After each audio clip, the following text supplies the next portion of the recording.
O Senhor tem tudo aqui nessa noite, dentro dessa arca, aleluia. Tem tudo para você, porque diz a palavra aqui no 11: ficou a arca do Senhor por 3 meses. Deus não quer ficar só 3 meses dentro da tua casa. Ele não quer ficar só 3 meses dentro do nosso coração. Ele quer ficar até a volta de Jesus, para você não desistir da salvação, da libertação da tua família. Quem vai fazer essa campanha em nome de Jesus? Levante a sua mão. Deus vai escrever o nome da sua família lá no céu, aleluia. Deus vai escrever. É forte, irmão, que Deus está mostrando aqui, aleluia. Levante a sua mão assim, ó. Só quem ama a sua família e vai fazer em favor da sua família. Fala assim: Senhor Jesus.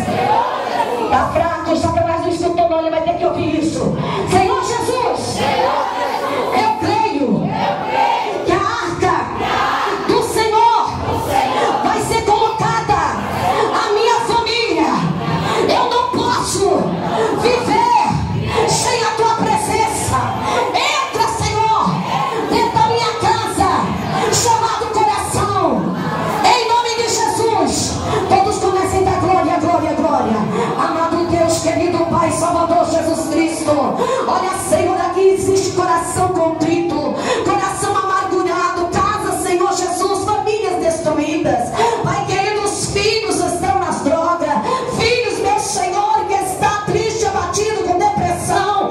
Pai querido, famílias, Pai querido, acreditando que o Senhor vai entrar, papai, na vida deles. Eu creio, Pai querido, vai ter salvação, vai ter libertação, vai ter prosperidade. Já porque ela vai chegar, porque aqui tem um povo que está clamando, Senhor, como é bom, Senhor Jesus. Ele clamava pela tua presença, e naquele dia Davi entrou com a arca do Senhor dentro da casa de Ebedom, e ali foi próspero, meu Senhor. Receberam salvação, receberam salvação, receberam salvação, receberam salvação, em nome de Jesus. Só quem acredita, bate para o meio da glória.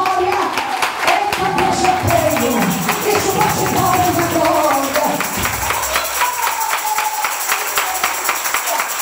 Eita, Deus, pode sentar, irmãos, mas não deixe de glorificar o Senhor.